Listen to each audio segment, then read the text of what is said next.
that paragraph is really not within the statutory authority of the commission. It goes on other people's property, and whether or not they want to put a gate up on their property, Griffin, that's up to them. We don't wish to impose anything upon them.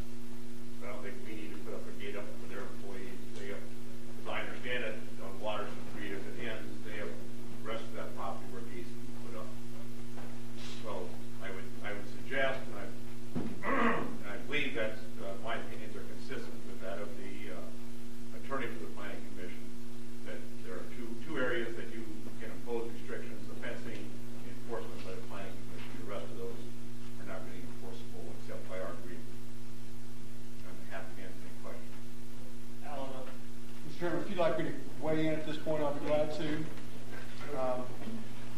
I have received a copy of the letter of April 12th, and I have done extensive research in the area. I do not believe that the Planning Commission has the statutory or authority by ordinance to require the city to indemnify